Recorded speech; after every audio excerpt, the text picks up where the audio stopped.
Victims of sex offender Jeffrey Epstein have one more shot at justice. They were denied their day in court, again. But women who say they were victimized by politically connected convicted sex offender Jeffrey Epstein have one more chance at justice, a case that could potentially put the multi-millionaire back behind bars. Some of Epstein's accusers had been expected to take the witness stand in Florida this week, at a defamation trial that was brought against Epstein by Bradley Edwards, a lawyer for some of the victims. The morning with Epstein issuing an apology to Edwards and paying him an undisclosed sum of money. But the women still have one more shot at Epstein, a wildly successful hedge fund manager who used to pal around with the likes of Presidents Bill Clinton and Donald Trump. A pending suit by some of Epstein's accusers in federal court in Florida is aimed at voiding a non-prosecution agreement that was signed off on by then U.S. Attorney for Southern Florida Alexander Acosta, arguing that the deal was illegal because dozens of Epstein's victims were never told about it. If the judge finds there was a violation of the Federal Crime Victims' Rights Act, he could void the deal and Epstein could again face federal charges for what investigators say was his routine of sexually abusing teenage girls in his West Palm Beach mansion during the early 2000s. That injustice needs to be addressed and will be addressed, one of the victims' lawyers, Jack Scarola, said Tuesday. There is no justification for the broad scope of immunity that was granted. The victims' fight has been a long one. The suit was first filed in Miami federal court in July of 2008, shortly after Epstein pleaded guilty to a state court charges of soliciting a minor. The filing sought to make sure a federal investigation into the financier didn't end without his victims being consulted. During the years of litigation that followed, they discovered it already had. One of the conditions of Epstein's state plea was an agreement that federal prosecutors would not prosecute the moneymen or any potential co-conspirators, the people who recruited high school girls for his thrice-daily massages. The secret agreement also required Epstein to register as a sex offender, and to provide compensation to approximately 40 girls who he had sexually abused, the victims' lawyers said in court papers. A last week put the actual number of victims at 80. The lawsuit has exposed the lengths to which prosecutors bent over backwards to accommodate Epstein, whose net worth is estimated to be in the hundreds of millions or even billions of dollars. He assembled an all-star team of lawyers to defend himself from the allegations, including William Kennedy Smith lawyer Roy Black, O.J. Simpson lawyer Alan Dershowitz and former Whitewater Special Prosecutor Ken Starr.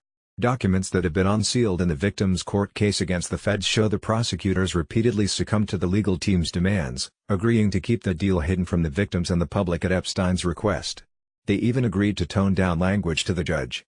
I will include our standard language regarding resolving all criminal liability and I will mention co-conspirators, but I would prefer not to highlight for the judge all of the other crimes and all of the other persons that we could charge, Assistant U.S. Attorney Marie Vilafana in September 2007.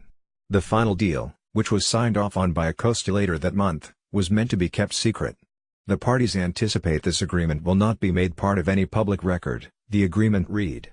After the deal was signed, several of the victims were sent letters by the feds notifying them of their rights under the federal CVRA, and were told that this will be a long investigation, court papers say.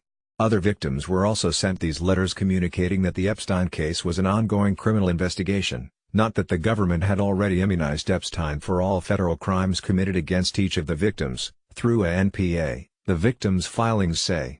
Federal prosecutors consulted with Epstein's lawyers even after he pleaded guilty to the state charge to decide what to tell the victims, their papers say, hoping to avoid the firestorm of controversy that would have arisen if it had become known that the government was immunizing a politically connected billionaire and all of his co-conspirators from prosecution of hundreds of federal sex crimes against minor girls. In their court filings, prosecutors maintain they didn't do anything wrong, and they hadn't been misleading. Epstein could have still been prosecuted by them if he hadn't taken the state deal.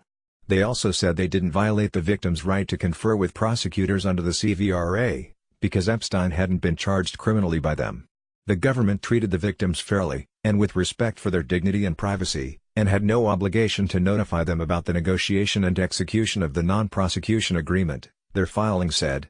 Acosta, who's now U.S. Secretary of Labor, complained about the hardball tactics of Epstein's legal team in a statement to back in 2011, saying the defense in this case was more aggressive than any which I, or the prosecutors in my office, had previously encountered.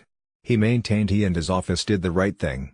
The bottom line is this: Mr. Jeffrey Epstein, a billionaire, served time in jail and is now a registered sex offender. He has been required to pay his victims restitution, though restitution clearly cannot compensate for the crime. And we know much more today about his crimes because the victims have come forward to speak out.